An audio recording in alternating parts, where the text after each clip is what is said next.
Hello, this is Pastor Rick, and I want to welcome you to the Lectionary Plus to help you prepare for worship for this Sunday, February the 1st, the fourth Sunday of Epiphany. And oh, by the way, Quilt Sunday, you'll see all those beautiful quilts adorning the sanctuary.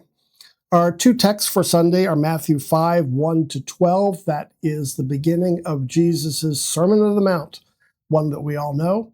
And the second text is from the prophet Micah, chapter 6, 1-8. Now let me start with the Sermon on the Mount. This is very famous. And as you're hearing it read, the 9 Beatitudes, think of a contrast between the way Jesus is mapping out discipleship, how to follow him, what's the ethos, the behaviors of a disciple of Jesus, versus imperial power. Now you have to be thinking about Rome, the time of the day, and how Rome exercised power. They overtaxed people, they kept them poor, they kept them hungry, often oppressed, no one, if you weren't a citizen of Rome, you didn't have any avenue to justice.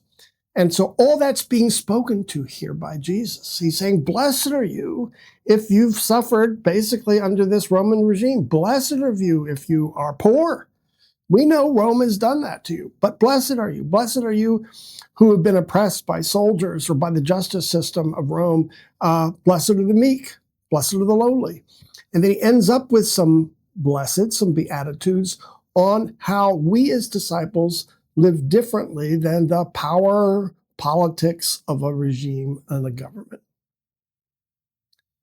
That moves us into Micah. In Micah, we've got a courtroom scene, really, where Micah is going to prophesy not about a foreign power, not like in Matthew with Rome, but about Israel, its government, its leaders, and not just its political leaders, but its religious leaders as well.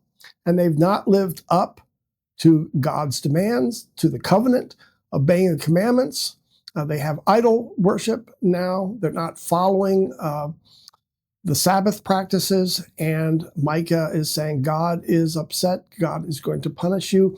And in this courtroom scene, he actually calls forth as a witness for the prosecution, a witness for God. He calls nature, the mountains, the valleys, and the lakes and the seas, and he says, you've been around.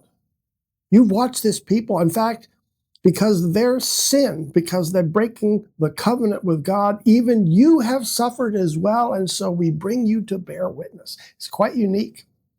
And so in both of these texts, we have issues of justice, godly justice versus how power regimes work, and this call to, in Micah, covenantal faithfulness, and in Matthew, to be disciples of Jesus.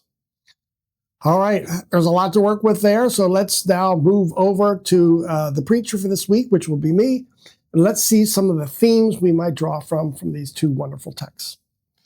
So as the preacher for this week, these texts give me a lot to work with. I mean, one of the most obvious themes that might come up is environmentalism. That comes out of Micah, really. And we see this theme throughout the Old Testament, but Micah in particular, that when we don't follow the covenant of God, when we don't obey the Lord, not only do we suffer as individuals, because of sin, the community suffers. We know that as well. But here Micah suggests even nature itself struggles under the weight of our sin. And so he calls nature forward to give testimony. And we know how that is. We can see that when we exploit nature all around us, things go badly for us, finally.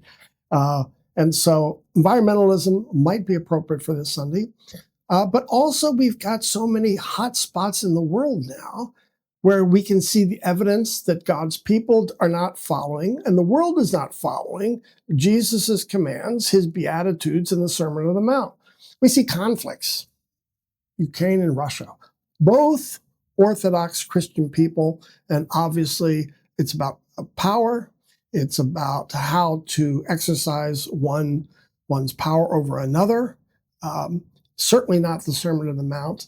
And often this is one of the saddest chapters, is when Christians fight against Christians. We see this in Africa too. I just got back from Africa, several conflicts where you do have, it's not just Muslim Christian, and you have some of that, let's say in Nigeria, but you've got Christians fighting each other in several hotspots as well, turning away from God's law, turning away from discipleship, turning away from the Sermon on the Mount.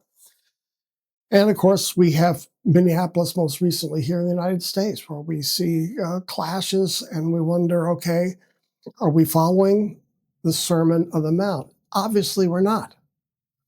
And so here's one of the tensions. We know we're not following God's will. We're not following the Sermon on the Mount. But is the bar being set by Jesus in chapter 5 too high? It's always been a struggle with Christians to wonder, all right, Jesus told us to do these things, but is his expectation of his disciples just too much, not practical, not realistic, and therefore then we go back to power politics? Well, we'll explore all those themes Sunday because it's important to see, did Jesus mean what he said? Are we to follow these rules? Or is it all just too difficult? Join us this Sunday for the worship service at 9 o'clock, where we'll explore, and 10:30, where we'll explore these really great themes from Jesus. Thanks for joining us for this Lectionary Plus. Bye-bye now.